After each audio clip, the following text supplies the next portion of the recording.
executed.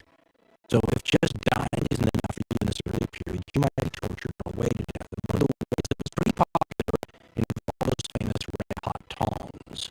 We alluded to them earlier. Think about giant pincers that are glowing orange, and then what they do is they take what were called usually nips out of you. They would take the glowing pincers, take it to a piece of skin, maybe your breast, maybe your arm, and burn and rip a chunk out. More than 3 nips, I read, is considered to be fatal. Hence, no one wanted to give anybody more than 3 nips. The goal was to have someone suffering, not to have them die before they died where they were supposed to, in the way they were supposed to. But there's broadsheets and carvings and artwork showing the executioner riding in the cart with the victim, giving him the prescribed court-mandated number of nips on the way to the scaffold. In his book, Seeing Justice Done, historian Paul Friedland quotes a primary source, someone who witnessed one of these executions, this one in December of 1558, involving the pre-execution nastiness that also might psychologically torture you as you thought about it for days or maybe weeks ahead of time. He writes, quote, "The guilty party, after having made a full confession, was condemned to be executed. After the reading of the judgment, the executioner had him get into a cart, and he was placed on the knees of the executioner's wife. The executioner then began to torture him with red-hot pincers until they reached the house of the canon, whom he had murdered. There, the executioner put both his hands upon a chopping block that had been placed for this purpose on the cart. The executioner's wife blindfolded him, and as her husband cut off a hand, she would place the stump from which a spurt of blood was escaping into a kind of cone, which she solidly tied up to stop the hemorrhaging.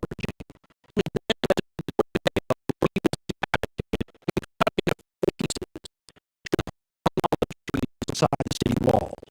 End quote.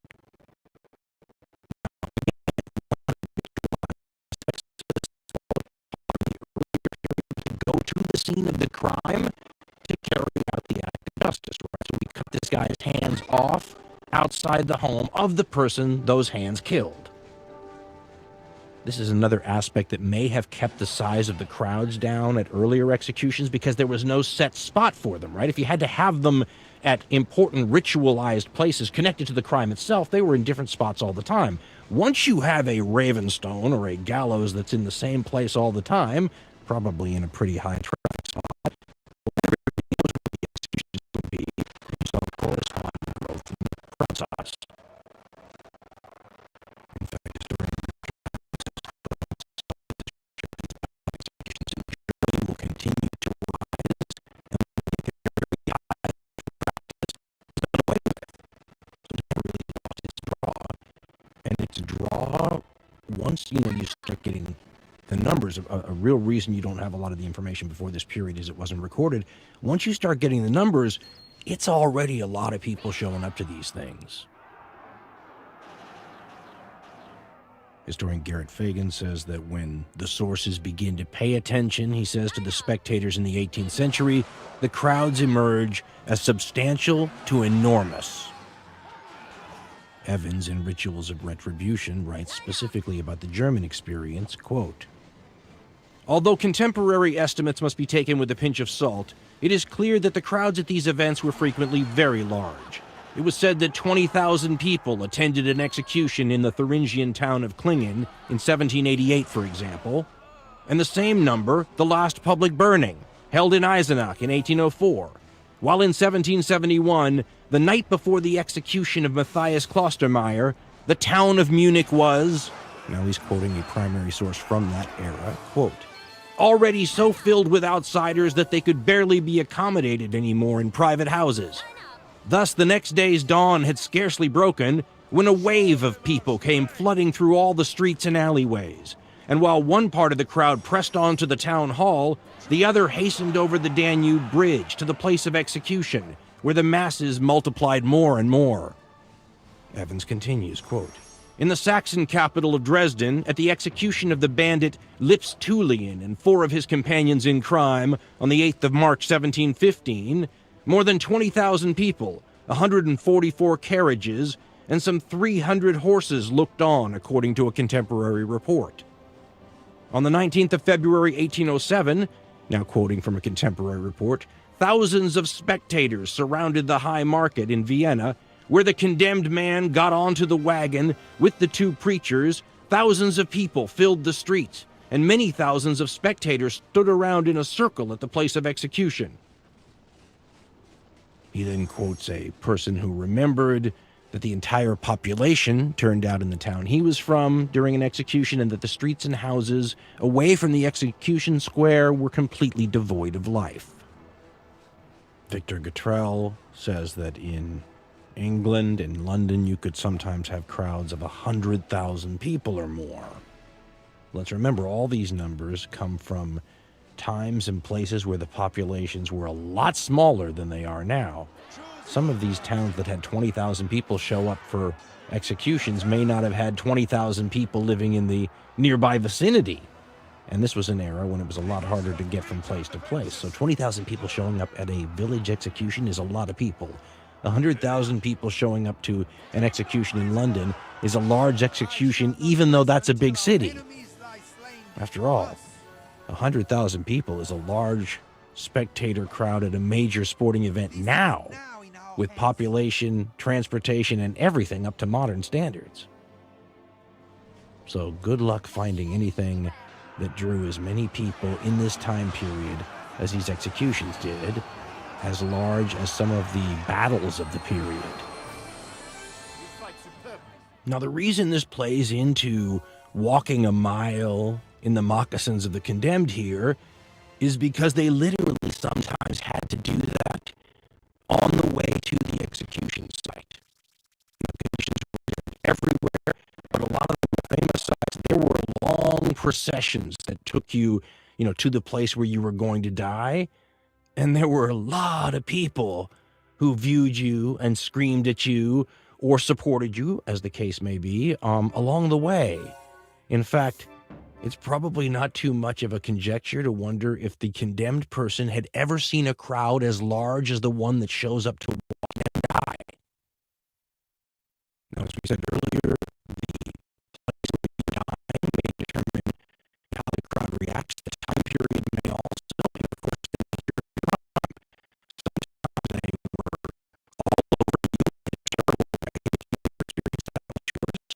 Sometimes they were sort of in your camp, praying for you, helping for you, or maybe just a little bit sympathetic in the later period to your roguish courage that you're showing on the scaffold, or whatever it might be. It's interesting to note that when they will finally do away with the public execution here, some of the people who were critical of that said that you're depriving the condemned of the only support they have in this moment where they're going to die, right? The crowd's on their side, but sometimes it's not. There's a lot of stories about, especially, the crowd in England could be particularly nasty if they didn't like you, and things thrown and epithets hurled and all kinds of things. Think about how much that plays into the experience, though, of the terribleness of it if you're the condemned having to see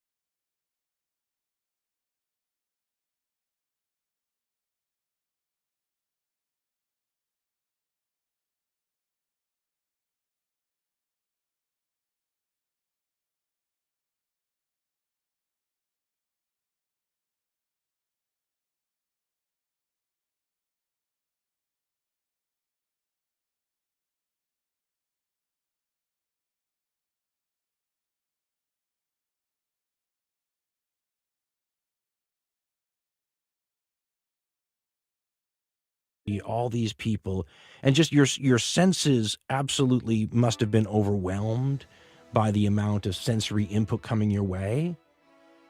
There's several accounts where the religious figures who are writing these accounts say that the condemned all along the procession kept their eyes focused a couple of inches from their face at a crucifix that was being held out. You just kind of try to tunnel vision this thing and not think about it. Another thing about the not thinking about it, if you're trying to walk a mile in the other man's moccasins, or woman's moccasins, as the case may be, is that person sober?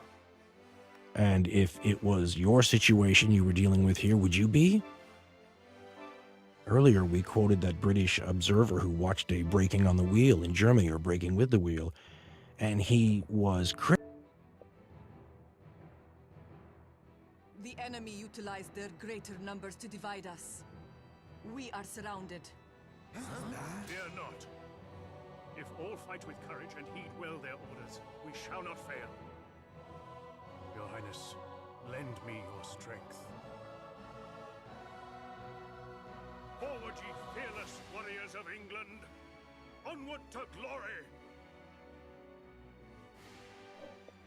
critical of the idea that these people would go to the gallows, or the Ravenstone, as we said, so intoxicated that they really didn't know what was going on, that it kept them from making their most important last piece sort of with God and the world and the whole thing, right? You want to kind of have your wits about you when you do that because it's really important.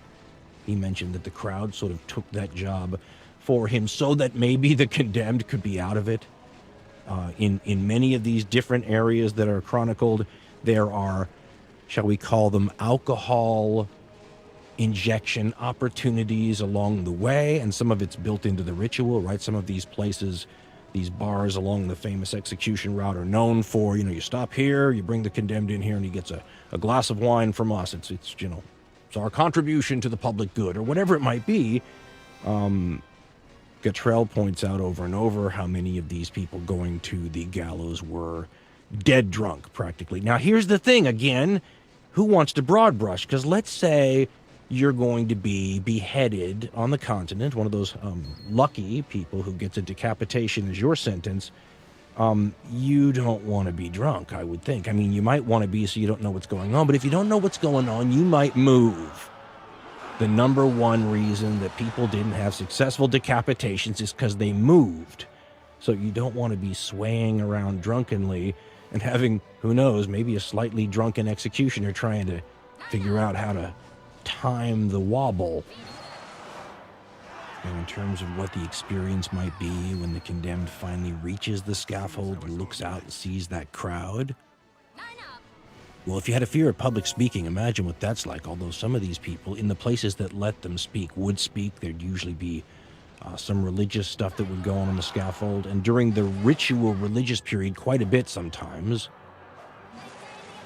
And then the execution would commence. Do you feel anything in a decapitation that goes off well? Do you have any consciousness at all that it's happening?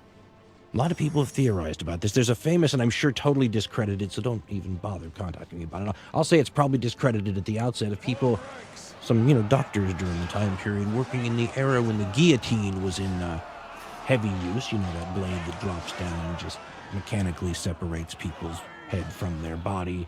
And they'd had some, I guess, if I'm going from memory here, had some discussions with the condemned, basically saying, listen, we're going to do some experiments after you're dead. So, you know, if you feel anything, blink, you know, things like that, or slapping the face of the recently decapitated head and trying to get the eyes to focus on them. Let's just say it's been interesting to wonder, even with the spinal cord severed, how long any amount of consciousness might exist. I mean, 2 seconds, 3 seconds, no seconds. That brings me to one of the interesting lines about hanging that I looked up when I was trying to figure out, okay, if that's what decapitation is like, what is hanging like? And hanging's weird, and I want to be careful here because while I was researching it, I was shocked to find a lot of comments from people who had relatives who had hanged themselves and were not so happy that the various sites I was looking at were giving detailed information about it, right? They thought maybe it enabled these horrible, you know, family tragedies of theirs. So 1,000 apologies in advance. That's not what I'm trying to do here. But when you try to get into the minds of people who aren't just going to go through this, but who are going to ruminate on what it's like to go through this for a long time before they actually do, you know, what's that like? And I have to say that there is, I've searched and searched, I find no common agreement on what it's like in terms of painful versus not painful. Whole lot of different accounts. Some of which say it's very painful, other accounts saying that they were out the minute it happened. Let's remember something, though. In this period, as we said earlier, this is not the modern kind of hanging where the goal is to try to break the neck of the condemned person through a particularly long drop and a jerk in a specific direction that's supposed to separate the spinal cord, right? Considered to be, again, a quick death. No one's quite sure how long. In this era, as I said earlier, you would often see people hung on very short ropes that were like 12 inches long. I mean, if you go look at the artwork from the period, it almost looks like they did it wrong. Like, to a modern eye, you're going, well, that rope's not long enough. They must have had to shorten it to get it into the whole frame, artistically speaking. No, that's how they did it. It looked like somebody basically was hanging by a really, really 6-inch short rope. But that means you're strangling, by design. And oftentimes they would simply take you up on a ladder, turn the ladder sideways, as I said, and turn you off, as it was called. In England, before they got all fancy with the trapdoor stuff, they used to just take several people sometimes on the back of a cart, hook them up to a gallows, which was often just a, piece of wood laid between two trees, and just drive off and leave those people, as it was said, dancing in the air. Those things, by the way, could go bad too, because people would, there were lots of stories actually about family members and friends, and definitely executioners sometimes having to run up and, hold on and pull on the legs of their loved one to try to speed this process up. I read several accounts from people that all said that you get this really loud roaring in your ears, probably from the blood being constrained. And the ones who survived said that when the rope was removed, you know how it feels when your foot falls asleep and it's really painful when it starts pins and needles? Well, they had that in their head, and they said it was so bad, you halfway want to go back and be executed rather than have to deal with it. I'm tempted to say, after the research I've done, that the experience is heavily based on any number of variables and could range across a wide spectrum of, you were out 1 minute after they put the rope around your neck to 15 minutes later, you're still choking, strangling, and convulsing. And the crowd's watching that and taking note, by the way. This is all something where you are the entertainment. And one wonders, if for any period of time what's going on, in your performance as it's perceived by the audience. For example, and it's like a contemporary account from the 1700s by a doctor who's living in an era where they are executing people by hanging a lot, so he has a lot of time to, do research on this. And he says that there's a certain period of time where those being hanged know they're hanging. Cottrell quotes a Dr. Alexander Monroe, professor of anatomy at Edinburgh, in 1774, telling a guy named James Boswell that, quote, "The man who is hanged suffers a great deal, that he is not at once stupefied by the shock. A man is suffocated by hanging in a rope, just as by having his respiration stopped, by having a pillow pressed on the face. For some time after a man is thrown over, he is sensible and is conscious that he is hanging," end quote.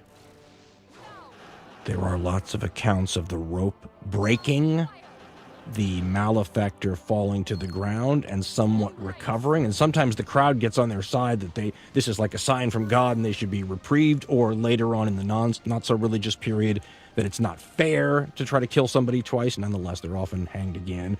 But they give us some stories sometimes about what it was like, and what they perceived. And again, stories are variable, so it's likely that it's heavily dependent on conditions and variables, like where the rope ends up, for example, around your neck. Is it around your windpipe or your carotid arteries? Things like that. In fact, a lot of these variables were understood at the time, and people would talk about where to place the noose and how to position the condemned. But as V.A.C. Cottrell points out, it made little difference. And he'll mention the names of a bunch of different people that went to their death on the gallows here. He'll also quote a lot of primary sources. So if you hear me say quote within the quote, it's a primary source. He writes about these precautions to position the rope well to limit the suffering. Quote, "These precautions did little good, however. There was a common pattern in what ensued. As an early 19th century broadside representatively declared, the noose of one man's halter, quote, having slipped to the back part of his neck, It was a full 10 minutes before he was dead, end quote.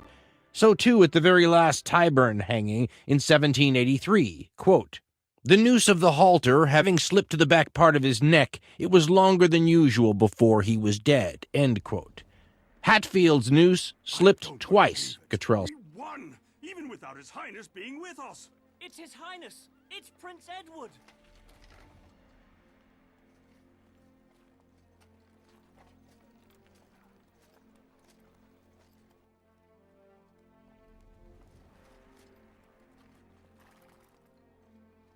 A glorious victory.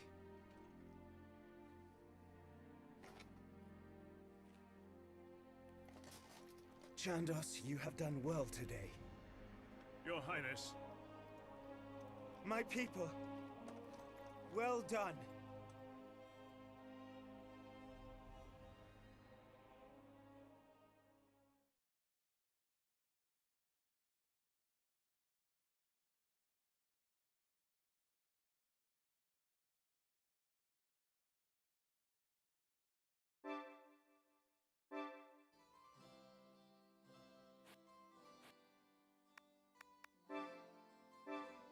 Who is this girl who Says, has executed to have liberated Orleans?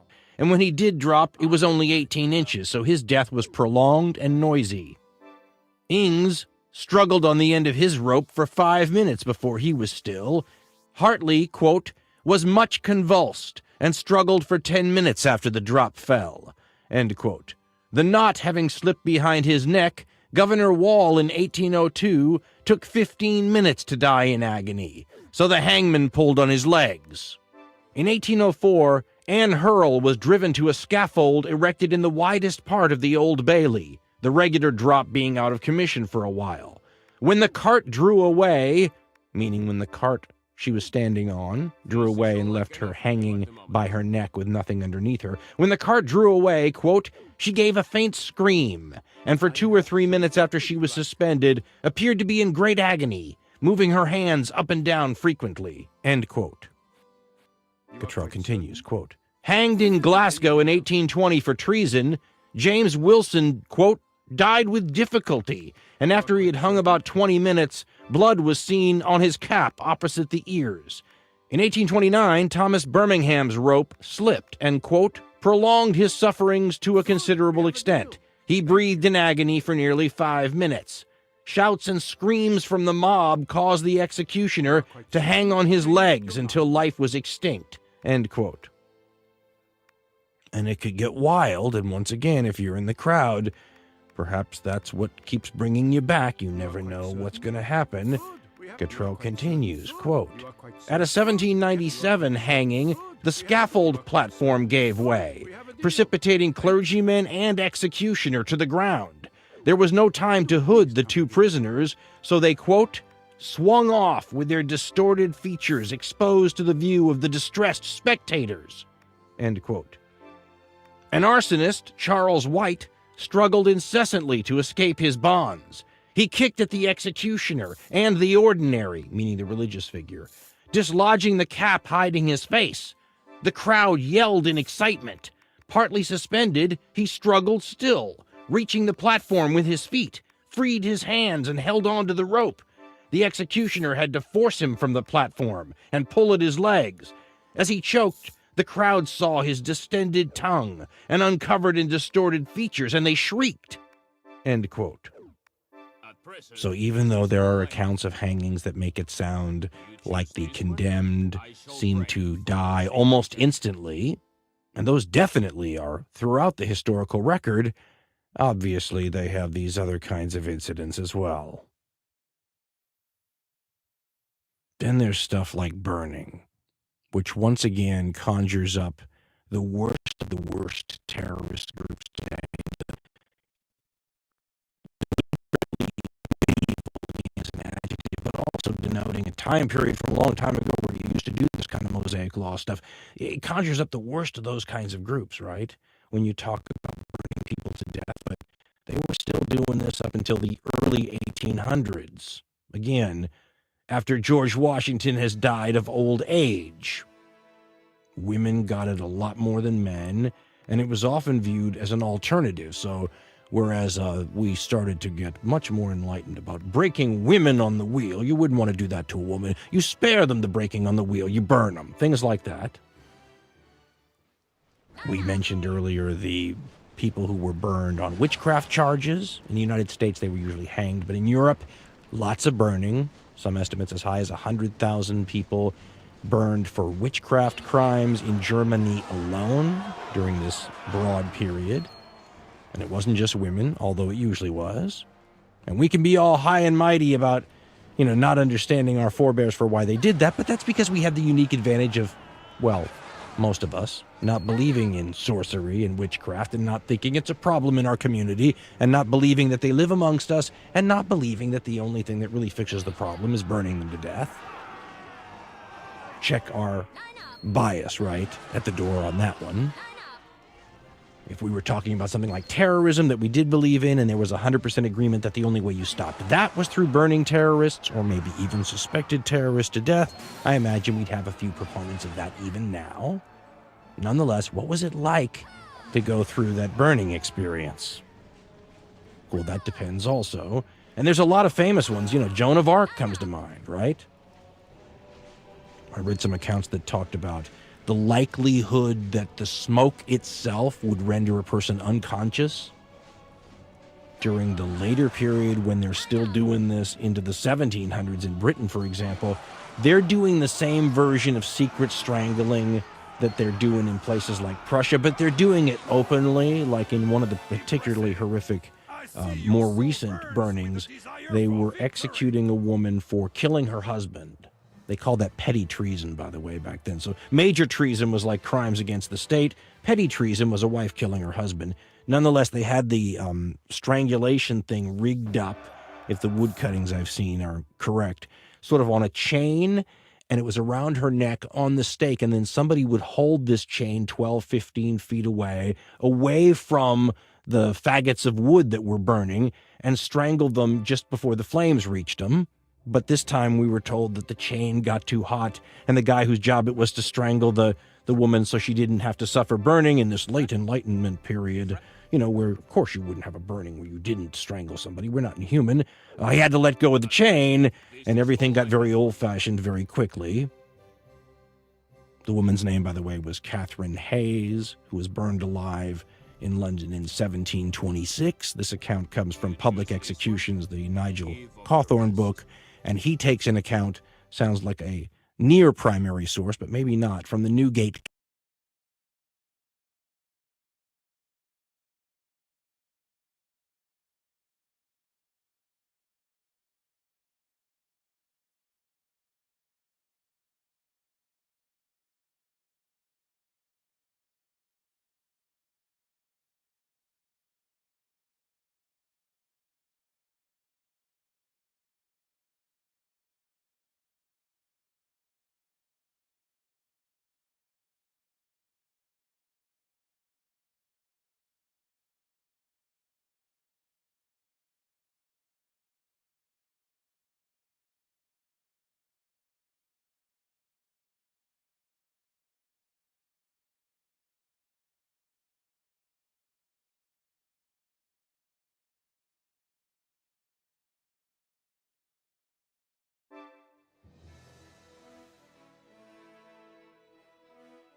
Calendar, sounds like a newspaper, and it says, quote, Hayes received the sacrament and was dragged on a sledge to the place appointed for her execution. When the wretched woman had finished her devotions, in pursuance of her sentence, an iron chain was put around her waist, with which she was attached to the stake. When women were burned for petty treason, it was usual to strangle them by means of a rope, passed around the neck and pulled by the executioner, so that they were willfully insensible to the heat of the flames. But this woman literally burnt alive. The executioner let go of the rope too soon in consequence of having his hand burnt by the flames. The flames burned fiercely around her, and the spectators beheld Catherine Hayes pushing away the faggots while she rent the air with cries and lamentations. Other faggots were instantly piled on her, but she survived amidst the flames for a considerable time, and her body was not perfectly reduced to ashes until 3 hours later. End quote. So you have this image of a person struggling to kick away the burning, faggots of wood around her, and they just keep piling more on. She doesn't sound like she's dying from smoke inhalation to me. And one of the things, by the way, that you will read about, a little color here, in these later burnings, is the executioner will sometimes hang a little bag or a pouch around the neck of the person manacled to the stake. And that pouch contains gunpowder. And the hope is that when things get hot enough, that will explode, putting you out of your misery so you don't have to be burned to death.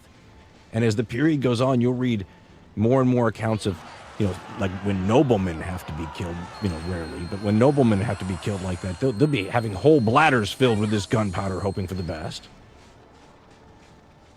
And while that does, by the way, look a little like the secret strangling thing, where it's enlightened rulers trying to limit the suffering of the condemned, there's also a practical way to look at this. I mean, this is insurance, isn't it? So that you won't have another one of these incidents that gives the state a black eye, like some woman manacled to a post, screaming to the crowd and kicking away the wood as fast as you can pile it back on. That doesn't look good for anyone. A little pouch of gunpowder around the neck might save us all a lot of trouble next time. And one thing I don't think we have pointed out that's worth mentioning is that a lot of these people being executed are bad people who have committed bad crimes, right? Things we would treat severely today: murder, rape, robbery, all those kinds of things. So let's not make angels out of these people that don't deserve it, although I doubt no matter how bad you are, we want you burned alive. That having been said, let's remember that in a lot of these places, England, for example, we've mentioned already, they are executing people for crimes that no modern state would ever execute people for. And even with all of our modern techniques and justice system and everything we have going for us now, we still make mistakes in convictions, right? What was the failure rate like? You can only imagine in this time period. Because right before this time period is when they're doing trial by ordeal. We're going to throw you in the river, and if you sink, you're innocent. If you float, you're guilty. I mean, we're only a little ways out of that period. So I imagine a bunch of these people being executed are bad people. I imagine a bunch of them aren't. And if we're going to walk a mile in their moccasins and try to wonder how they must have felt, don't you think afraid has to be like the most dominant emotion that's just overwhelming them, psychologically breaking them? There were these rogues and people who went to their deaths almost carefree. There were some others who went with an almost tinge of madness, so perhaps neither one of those people as affected by fear as the average Joe or Jane. But VAC Gatrell points out that an almost stupefying level of fear affected most people. He writes, quote, "Most people would mount the scaffold," now quoting primary sources, quote, "trembling in a very extraordinary manner, their whole frame violently convulsed, their minds bordering on stupefaction, having to be supported by officials." He continues, "Elizabeth Godfrey, hanged for murder in 1807, went to the scaffold in a state of frenzy. Greenacre in 1837 refused the attentions of the ordinary of Newgate, bravely enough, but at the scaffold he was, quote, totally unmanned. All his fortitude had left him. He was unable to speak, and the officer was obliged to support him or he would have fallen," end quote. He mentions several other examples and then continues, quote, "An 18-year-old girl had to be dragged to the scaffold at Bristol by half a dozen men in 1849,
It would appear that the English attempt to hinder our passage.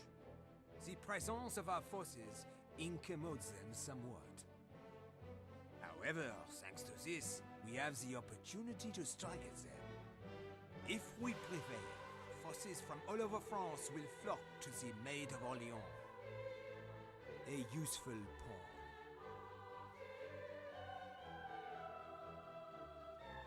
The clergyman vainly asking her to walk quietly. By 1868, he writes, the images were seared in memory. Quote, half-fainting wretches, sometimes supported between warders and chaplain, sometimes struggling fiercely with the executioner, to plunge and shriek and kick until the lumbering drop falls, sometimes sinking into pitiable syncope, to be hanged sprawling over a chair. End quote. Cottrell says that for many, the fear they felt inside was betrayed by their bodies, losing control of their bladder or bowels. He says even Marie Antoinette had to squat on the cobblestones as her bowels gave way when she saw the cart that was going to transport her to the waiting guillotine. And it's not really the time or the place, but there have been long debates about whether or not the culture that the people in the past lived in made their fear less than ours would be today, or even made their sensitivity to physical pain less than we would feel today. Without going too deeply into it, most of the more modern things that I've been reading went out of their way to contradict those earlier ideas. But as I said, another topic for another time. Let's just point out that when these women, for example, in England, went to the stake to be burned to death, the fire probably felt as hot as it would be for you or for me. Now, of course, there's no way to prove it, and it would differ person to person, but I imagine that in these times of paralyzing fear, those with extra strong religious beliefs might have had a higher level of comfort. I mean, one of the most heartbreaking primary source accounts I ran into has to do with a German arsonist, a woman who was, I assume, burned, because during this period they often burned arsonists. But she was burned, I think, at the stake, but the source chronicler, who's writing this for religious purposes, so understand that going into it, points out that as she's being executed, she is calling out to Jesus, basically saying, don't go anywhere, I'll be there in a minute, I'm coming, I'm on my way. I mean, here's what historian Richard Evans, chronicling this in Rituals of Retribution, writes. He says, quote, the last words of Anna Tupler, an arsonist executed in Spiller in Silesia on 6 November 1744, were very similar to someone else he recently quoted. Quote, Lord Jesus, she cried, I'm here, Lord Jesus, I'm coming now. Lord Jesus, take my soul up to heaven. End quote. You can hear, can't you, the desperation, right? Make sure you hear me, I'm coming right now. I found myself, greatly moved by that. And I can only imagine that those of lesser faith that found themselves in the same position might have been just a little bit jealous. Karl Marx had that famous quote about religion being the opium of the masses. Well, if you're about to be burned at the stake, don't you think a little opium, or a lot of opium, is just what the doctor ordered? In fact, if it's me, we're probably medicating from the time the most insane moment in the whole affair happens. Again, as a modern person, we would think that moment is the moment when the flames are lit right in front of you as you're chained to the stake. But for the people in this era, if I'm reading the sources correctly, the insane moment, one that would be on their life's top 5, most impactful moments in my life, if they were cataloging something like that at the very end, you'd have to say that, somewhere on the top 5 list is that moment the executioner actually touched me. Because the touch of the executioner is an insane thing, and you have to talk about the executioner to set up a little bit about how someone back then might have felt about it. We've been looking at this from the point of view for a little while now of the person doomed to die in this execution. Really, when you think about it, the star of the show. But there's another star of the show, maybe call them the supporting actor. And their role in this, is if we're looking at the question of the extremes of the human experience, is just as extreme as the person who's dying up there for the entertainment of the crowd. It's his job to kill them for the entertainment of the crowd. And whereas the condemned only has to go through this situation once, and then is out of their misery, the person on the other end of the story, the best supporting actor, if he does a good job in this tale, has to do it over and over again. It's the way he makes a living. It's the way he feeds his family. And then he has to think about it at night. And then he has to clean his equipment the next day. I mean, this is a psychological challenge that in modern times, terrible regimes have had a hard time dealing with. I mean, there are stories you can read about the German government during the Nazi years trying to figure out how you get around the problem of the people that you get to shoot all these Jews that you line a pit with are having psychological problems. There's only so much liquor you can ply someone with. And yet they managed, these executioners back in Europe during the day. And it's more difficult to do that maybe even than a modern person might think, because the tendency is to think something like, well, you wouldn't have gone into that trade if there wasn't something you liked about it. Either you like the job, or you like the pay and the benefits and you don't mind the job. We can think of any number of reasons why a person might choose or not choose to go into such a trade. The modern bias at work there, though, when I start to think like that, is I forget that in many periods in human history, people have no choice in this kind of thing. When I was growing up, it was one of the things you would say about these unfree governments in many parts of the world. They're going to tell you what you do for a living, and Americans and Western Europeans, we'd all shudder, right? Seems like a basic human freedom, doesn't it? But in this era, as in many other eras and places, the class system is not very mobile. In fact, what we call class in a lot of these eras would be better called castes. And there is no mobility between them. And you could be born into a place in society where you have limited or no choices. For example, what if your dad is an executioner? Guess what you're doing for a living in all probability? You're going to be executing people too. And if you turn out to be one of those people of a artistic, sensitive disposition, really not the killer kind of person, if you want to feed your family, you're going to learn the trade and figure out a way to make it work for you, because the society in these eras wasn't going to let you do much more than that. See, here's the thing right away that confronts our mental image, our stereotypical image of the executioner in this period, the hooded executioner and whatnot. That's more, by the way, something that happened in England than the continent. But the reason wasn't because the executioner wanted everyone to see their face and to be proud of the situation necessarily. Some of them may have chosen to obscure their features. But everybody else who lived in the town where the execution was happening, they damn well wanted to know where the executioner was, and they wanted him to stand out of the crowd, because they didn't want to accidentally come in contact with him in any way, shape, or form, because he was, as Paul Friedland writes, an extraordinary being, both extraordinarily blessed in some ways with special powers, but also undeniably cursed with a lot of others, including the ability to turn you from an honorable person into a dishonorable person in your heavily class-based, nay, caste-based almost, society, simply by touching you. And by the way, this touching doesn't just mean, while they're performing their duties as executioner. It means running into them even accidentally at the marketplace and having you brush against them. It can be that innocuous. This is why the authorities and the citizens want the executioner dressed at all times in clothing that clearly marks out the fact you're the executioner. And in some places, they have to carry like special staffs that are certain colors so that the crowd knows, wait a minute, there's the guy who kills and tortures for money, and if I touch him even accidentally, I'm dishonored. I imagine that even in the most crowded marketplace, there must have been a nice buffer zone of no people around this guy and his close family members. And I have to confess, the more I read about the executioners of this era, it's probably fair to call them the executioner class of Central and Western Europe in this era, the more fascinated I am by them.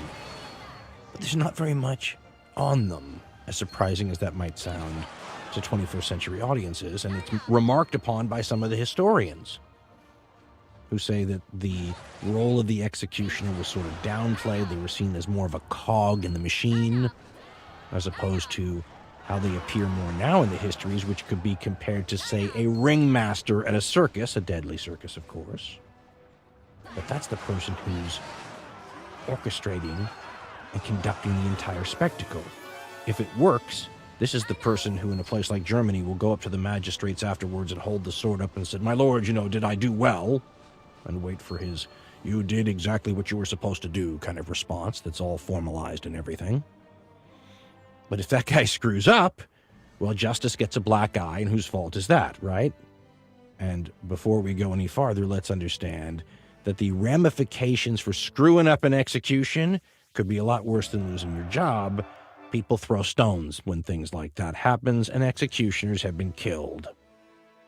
Interestingly enough, one of the historians points out that I read that they refrained from touching them, though, anyway, right? We're still not going to touch them, even if we want to kill them. We're going to throw things at them, because if we touch them, then we get dishonored, right? It's like leprosy, which was another problem in the period, and it could spread. We don't even want to be near, somebody who could get you sick, and, well, this is a different kind of sickness. It's the, early modern sickness known as dishonor, and if you don't already have it, you don't want to get it.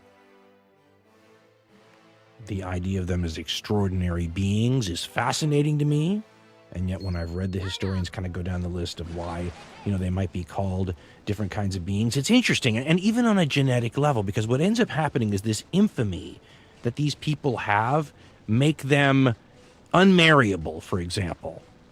So the people that they end up marrying are often women who are from families of executioners also. So they sort of double down, the stories say, on their weirdness, because they don't get to live with other people either. So they're marrying into their own kind of class, if you will, and into distant relatives and mixing these families. And then over generations, you get these great executioner families. But they're a little strange because they're a bunch of people who live in this world of executioners on both sides down many generations, and they don't get to mingle with anyone else. As historian Richard Van Dulmen points out, quote, "Because of his dishonorable occupation, the executioner lived outside the community, which only served to heighten his sinister image.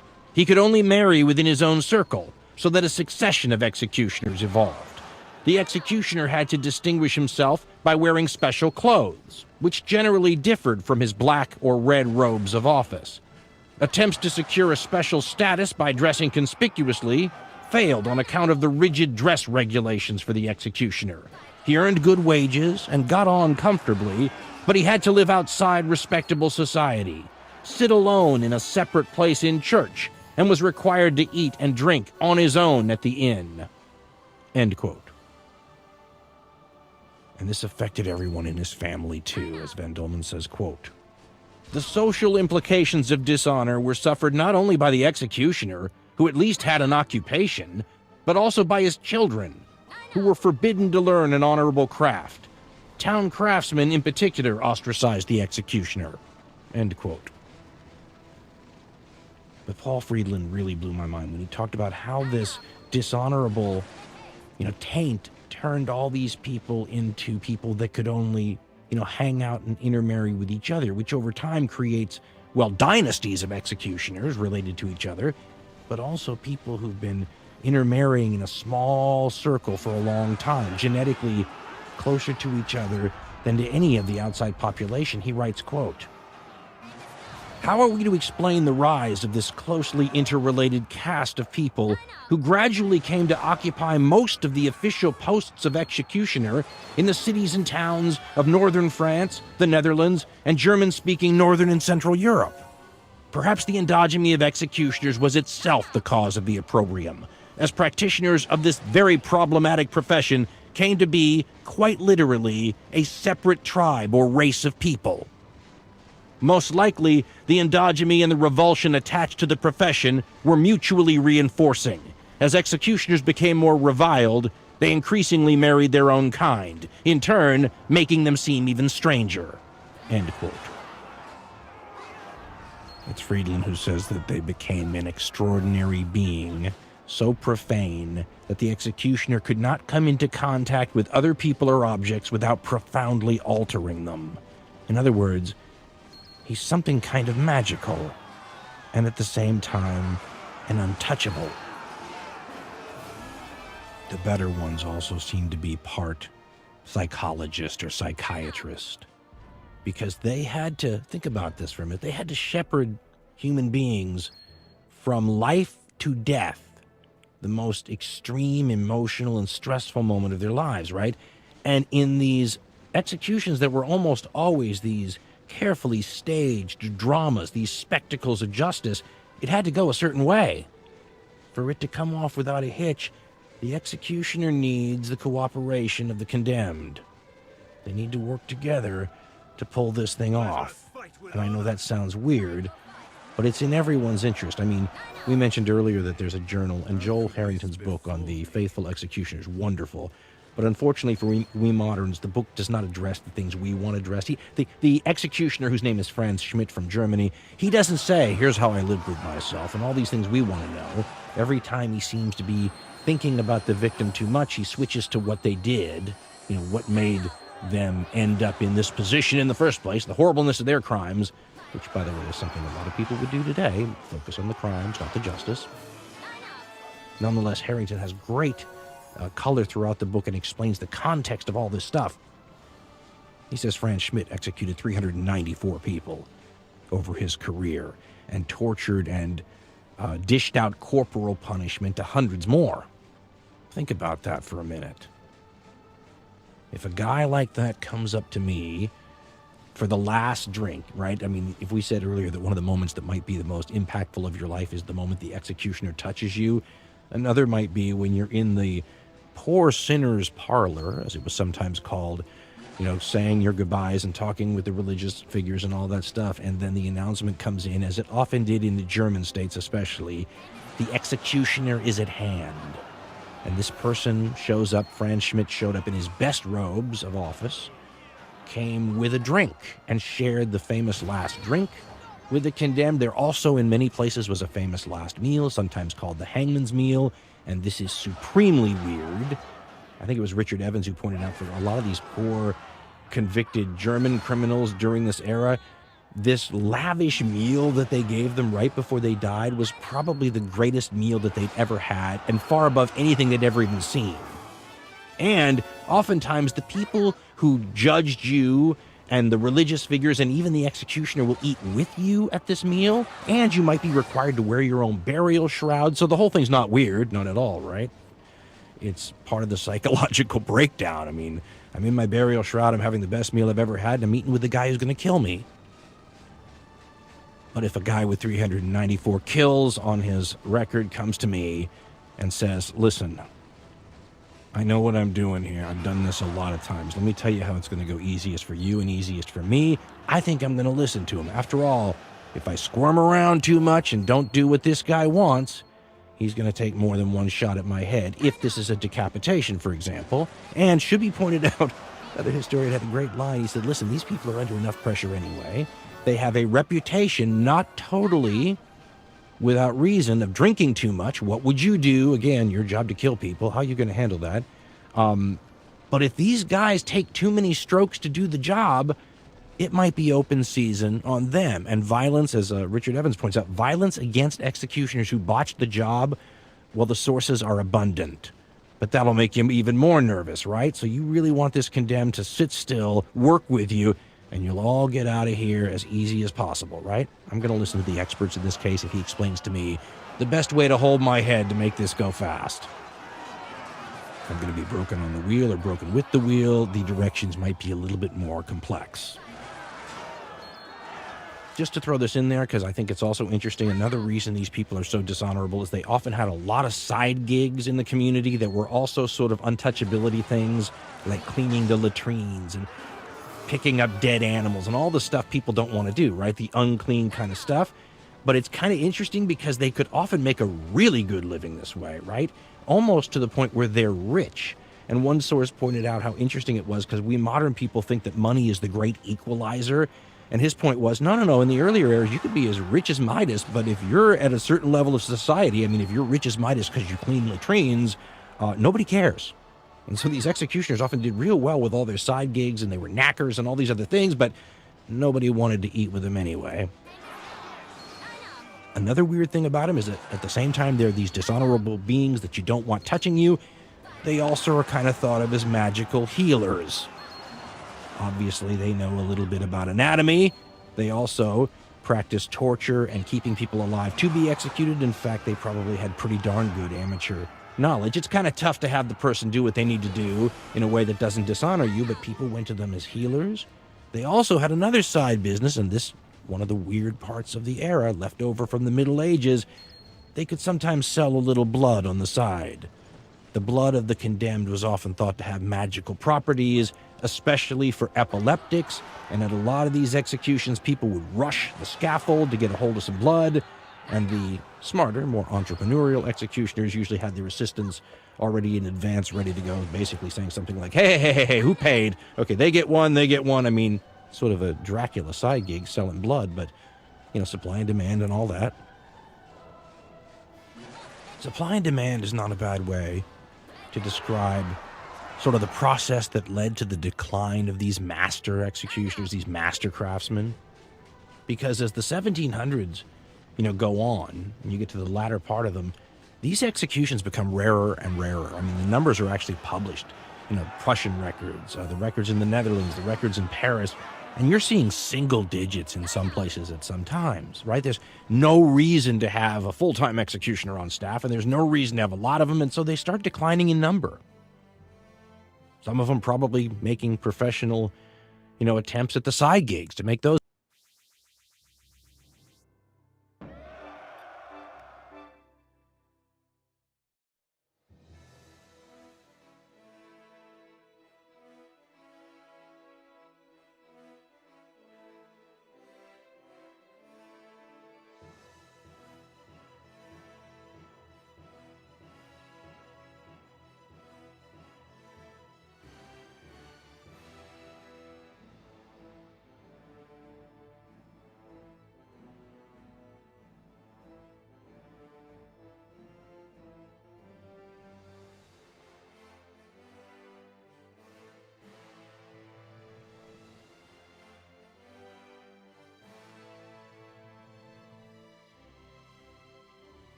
Work full-time, but you end up with fewer of these people, and as time goes on, they're getting older. One of the histories I read had a letter from one of these old executioners trying to assure a potential employer that he's still got it, right? Essentially said something like, I know I'm old, I know the sword is heavy, but, it's like riding a bicycle. But it's a sign that fewer and fewer of these people are even around. The ones that are around are getting old, and they're not exactly, as they say in boxing, to rest is to rust. They're rusting. And it's part of the reason you see more and more botched decapitations during this period, which was a significant problem.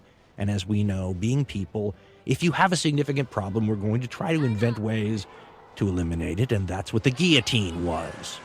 The blade that drops down the scaffolding and separates a person from life to death in the blink of an eye, literally. That's an attempt to cut out the human equation. Believe it or not, as bad as that looks to us now, it was a step forward in sort of man's progress towards becoming more humanitarian.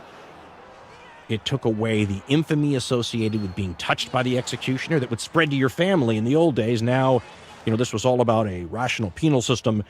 You have to die, but it doesn't have to be any more painful than this. There's no infamy attached to it. The executioner is no longer this infamous figure that scares the heck out of people. He's just a guy who's a technician. And as much as the guillotine is associated with these bloodthirsty crowds that come to watch the execution like it's something special because we're using a guillotine, we should remember in context everything we've been discussing, right? To these people, the guillotine was to be shortchanged. There's no show. You can hardly see it. It's over in the blink of an eye. You can go watch executions with a guillotine. Official judicial ones. There's a famous one from France. I think it was like shot in the 1930s or something. It's in slow motion, the entire thing, because even then, they run the prisoner out, boom, boom. It happens so fast you can't believe it. If you came all day and tailgated in expectation of that, that's like, when I used to buy paper.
View boxing matches, and somebody would walk out and boom, it's over with one set. That's a good way to feel cheated as an audience.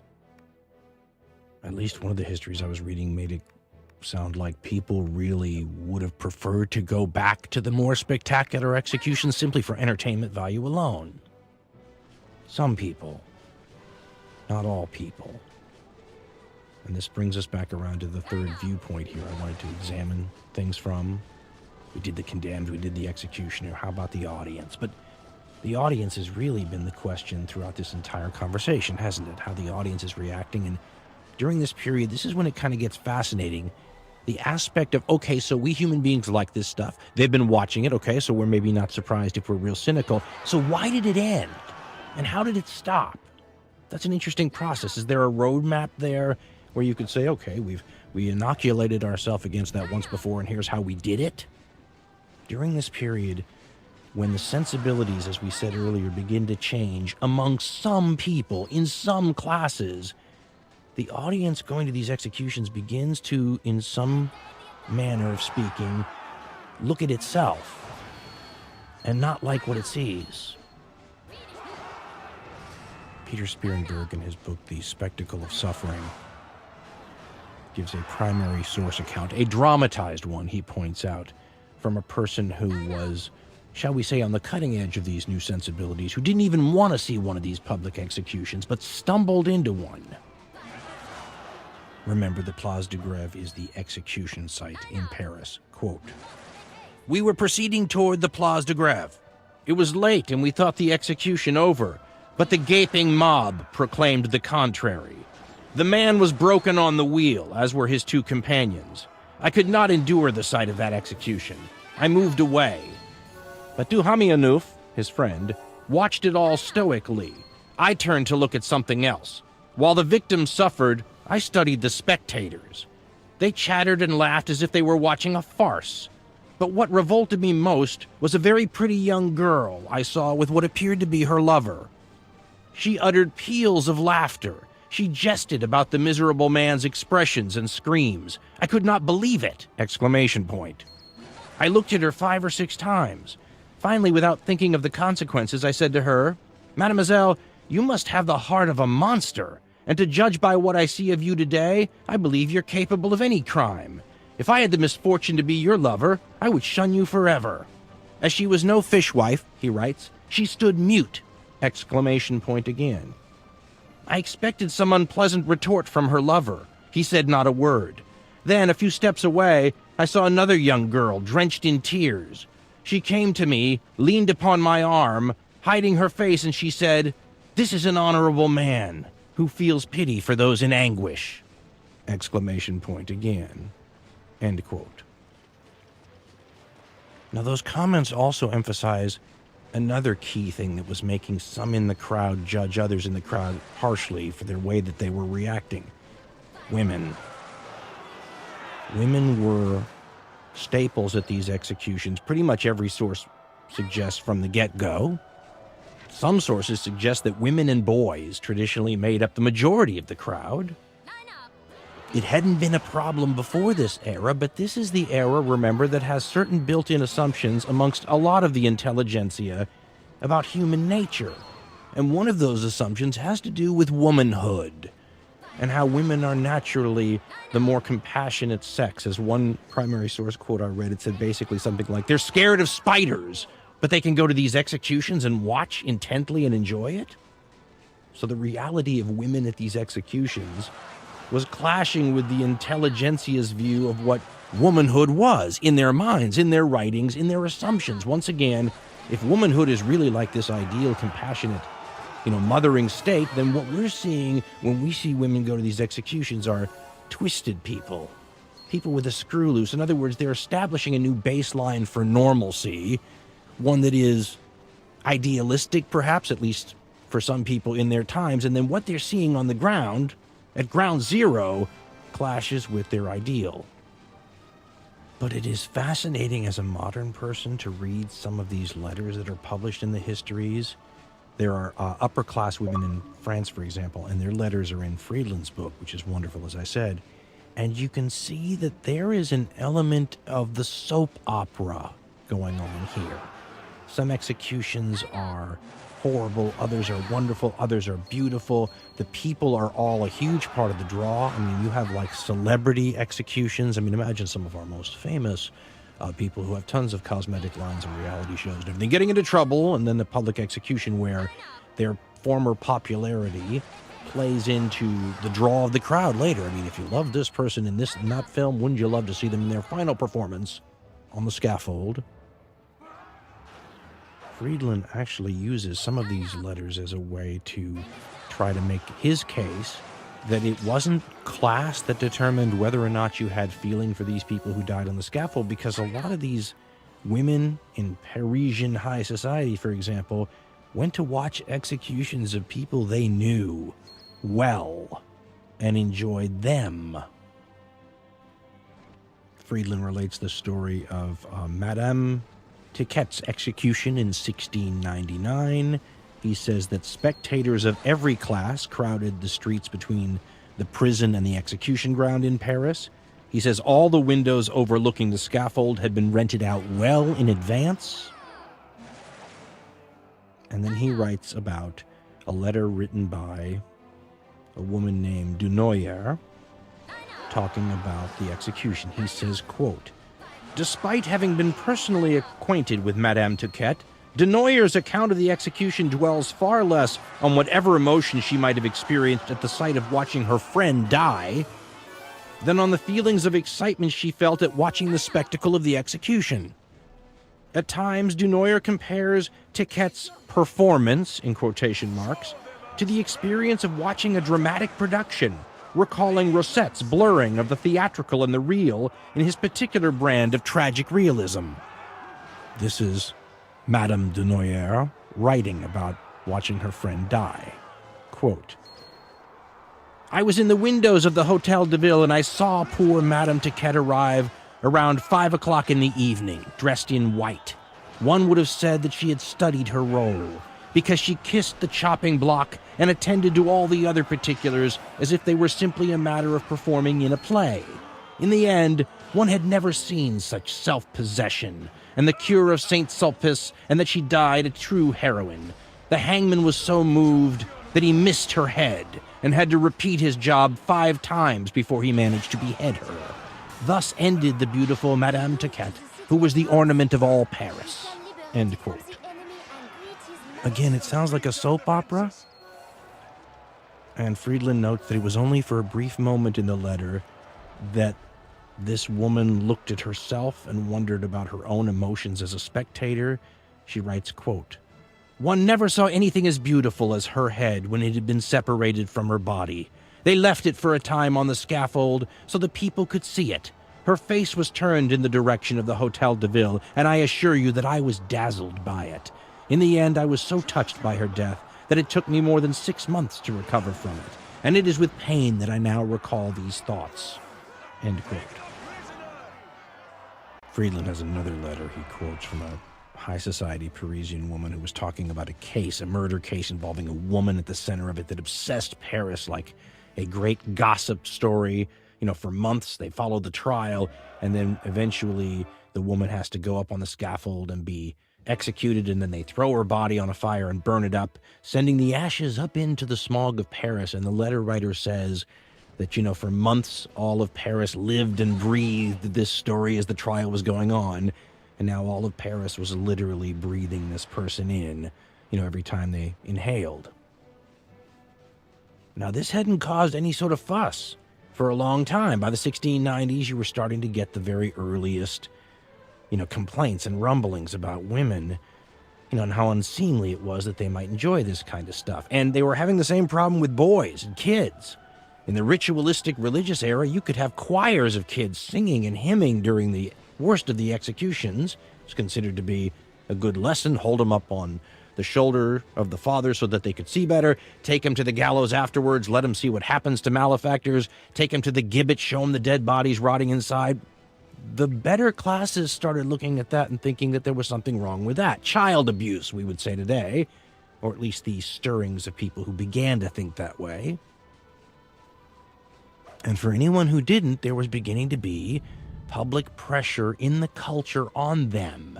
And it's interesting that it was only directed at the so-called better people. For example, V.A.C. Gatrell in his book The Hanging Tree talks about Sir Joshua Reynolds, one of these so-called better people who in 1790 decided to go to a hanging. No big deal. People do it all the time. It was starting to become important which people. And he was appalled to find the newspapers criticizing him the next day for going. They basically said that the man he went with, someone lower on the social strata, we would expect those kind of people to go, but not somebody like Sir Joshua Reynolds. And Reynolds was kind of confused, sort of caught off guard by the change in sensibilities, if you will. And so he wrote a letter to his friend Boswell, who he went to the execution with afterwards, kind of saying, what's wrong with going to an execution, right? Here's the defense, if you will, for enjoying a hanging, a good hanging. He says a hanging well carried out. And I should point out that he went to the hanging to watch, 5 people being hanged, but one of them was a servant girl for somebody he knew. And the servant girl knew him. She recognized him right before the noose was put around her neck and bowed to him, in front of this giant crowd. She, by the way, was being hanged for a little theft. Such was the bloody code, right? But Reynolds says the whole thing went well. What's the problem? He wrote to his friend Boswell about the criticism he received in the newspapers for going and said, quote, "I am convinced it is a vulgar error, the opinion that hanging is so terrible a spectacle, or that it in any way implies a hardness of heart or a cruelty of disposition, any more than such a disposition is implied in seeking delight from the representations of a tragedy." Let me stop here. He means like a drama or a play. He continues, "Such an execution as we saw, where there was no torture of the body or expression of agony of the mind, but where the criminals, on the contrary, appeared perfectly composed, without the least trembling, ready to speak and answer with civility and attention to any question that was proposed, neither in a state of torpidity or insensibility, but grave and composed.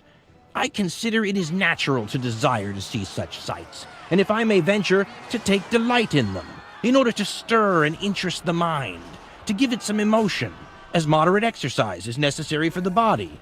If the criminals had expressed great agony of mind, the spectators must infallibly sympathize. But so far was the fact from it that you regard with admiration the serenity of their countenances and whole deportment." End quote. Now, this is clearly a guy who doesn't feel the physical pain of the, victims that he's watching. Otherwise, he might have approached the way he described this differently. But 30 years before this guy writes that, Adam Smith, the author of The Wealth of Nations, wrote something else called The Theory of Moral Sentiments in 1759, where he basically implied that it's natural when watching someone burn to death, as we've been saying, to feel the physical pain of the victim. He wrote, quote, "By the imagination we place ourselves in his, the sufferer's, situation. We conceive ourselves enduring all the same torments. We enter, as it were, into his body, and become in some measure the same person with him, and thence form some idea of his sensations." End quote. Again, these thinkers are implying that this is the way we are. So then what does that make people who aren't that way, like poor Sir Joshua Reynolds, right? It makes him someone liable to be criticized by the cultural critics of his day. It also shows a change in the mood, and these historians will go over letters and comments and editorials and all sorts of things to show that the mood is changing and that this change of sensibility is happening. Now, we told you, like when we were talking about how you try to quantify all the different threads that play into any zeitgeist, the 1960s, for example, well, how much value to place on this change in sensibilities among some classes, in some places, and how much weight to put on the fact that the authorities are not liking some of the main things involved in these executions anymore is sort of, a tomato or tomato thing, if you're an expert. I mean, this is the kind of things they have debates over. No one argues that they all played a role, but they do argue over how much of a role. The people out there that are ground zero cynics will point out that, listen, there was never a real change in the attendance rates at these executions, unless you want to say that they continually grew. As Richard Evans points out, the high watermark for attendance at public executions in Western Europe are right before they're taken behind, the jail walls and made private, showing that there's no drop-off in demand. And people who put a great amount of importance on this particular angle will point out that people never grew out of public executions because of a change in sensibilities. They had the public execution and the spectacle taken away from them by the authorities. There are lots of reasons the authorities seem to be less than satisfied with these public executions. The first thing is that slowly but surely a consensus was developing that they weren't doing what you wanted them to do, not just because people weren't terrified, but because they weren't deterring crime. Voltaire and other, public intellectuals had argued that the, death penalty for almost anything, or these spectacular ones, actually made certain kinds of crimes worse. So the authorities, during this big era of penal reform in the 1700s especially, were trying to, get down to a bedrock principle about what works.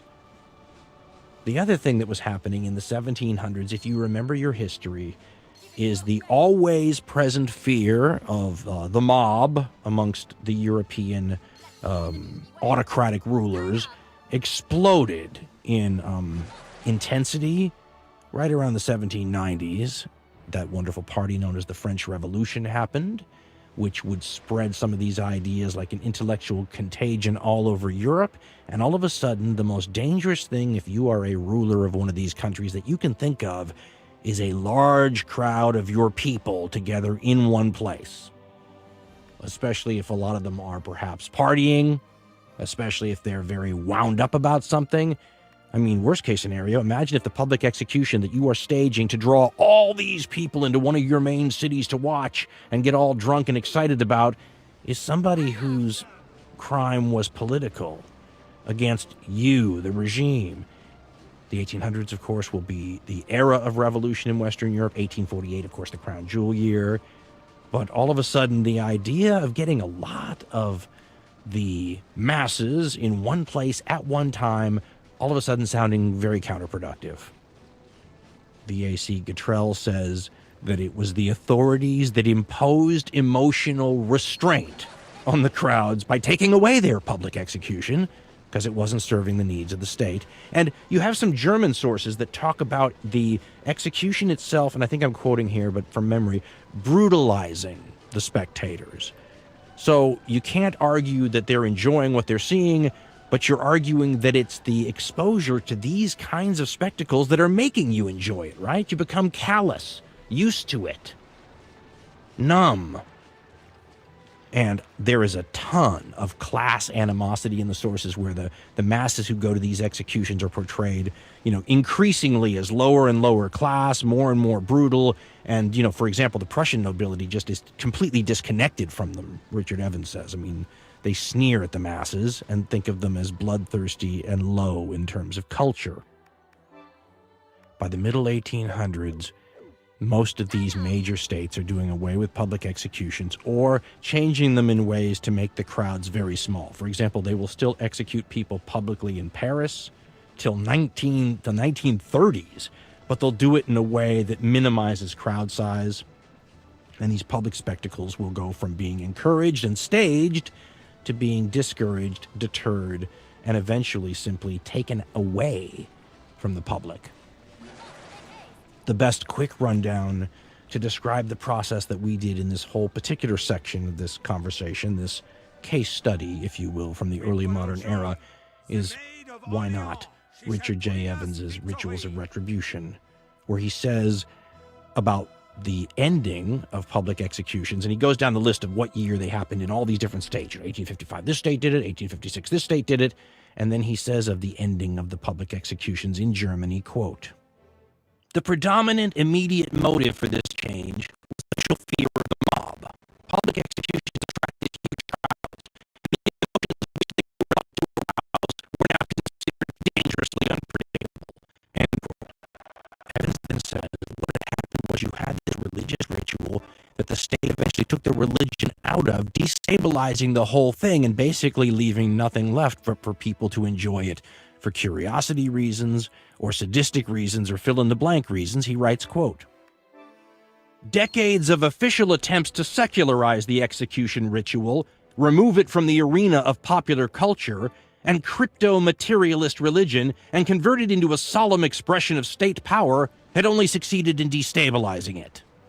The transition from a status-bound society to one of growing class antagonism between bourgeoisie and proletariat had broken asunder the synthesis of state and community ritual that had created the early modern public execution. The educated middle classes now found the crowd's behavior repugnant, while its deliberate desacralization at the hands of the authorities had gradually stripped it of its meanings for the common people. The dismantling of guild privileges and other aspects of the urban hierarchy through the political reforms and social changes of the first half of the 19th century had destroyed the structured crowd and replaced it in the eyes of the authorities with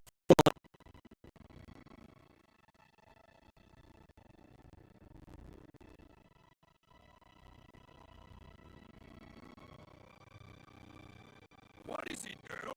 Something troubles you. It is not. 'Tis only that it seems I have come so far in such a short time.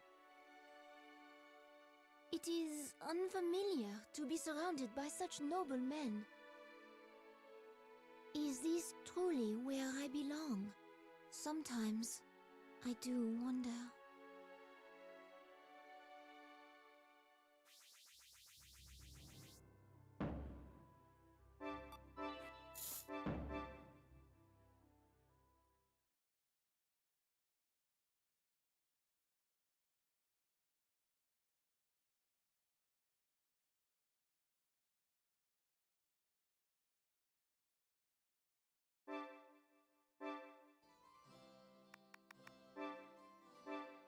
France shall never fall. How right you are. All hail! Vive la... This girl...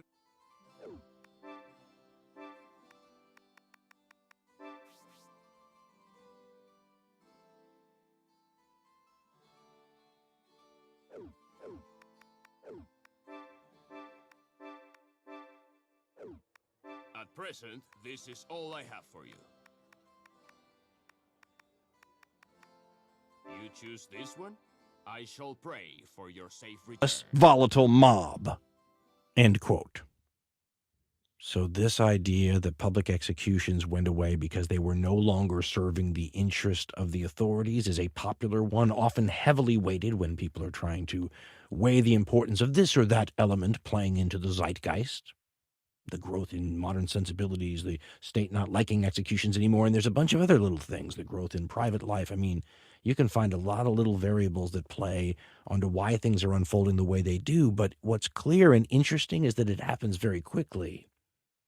Gatrell quotes people writing in the 1850s who can't believe that in the 1830s they were doing what they were doing.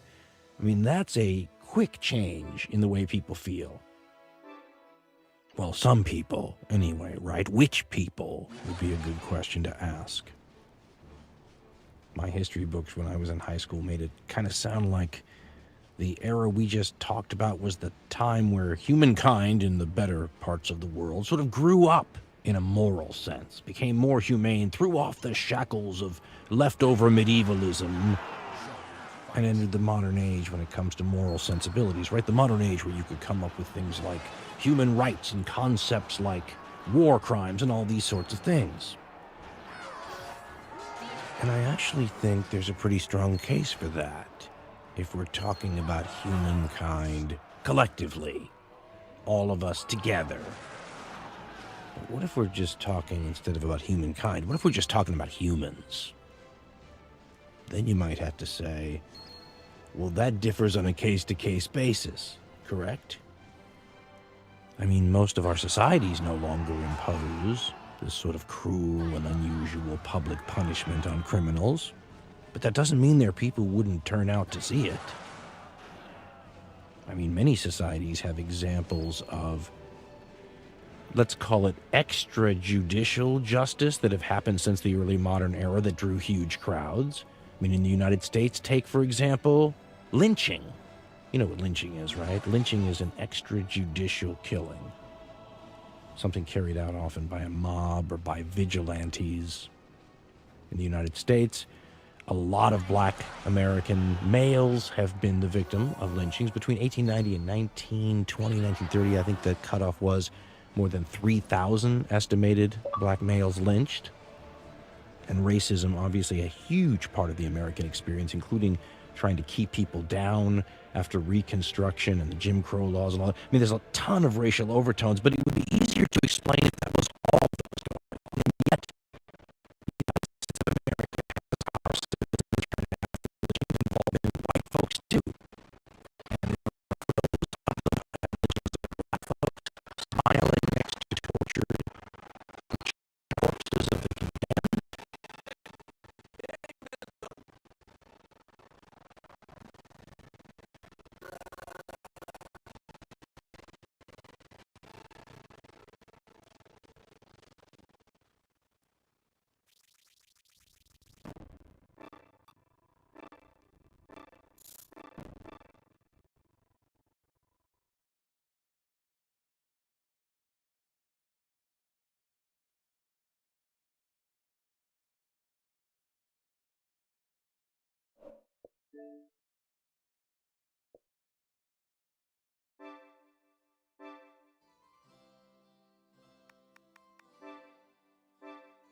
Recently, I was afforded the chance to fight alongside that girl from Orléans.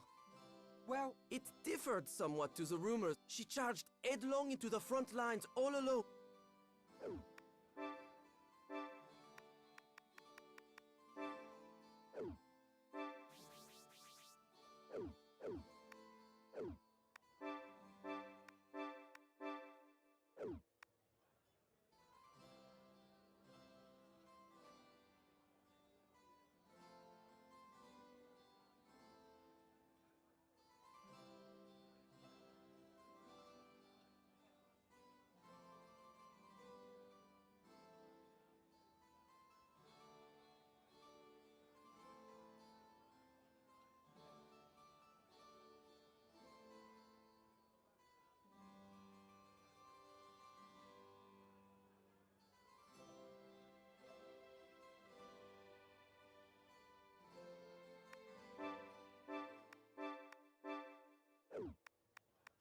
I have some. What would you like?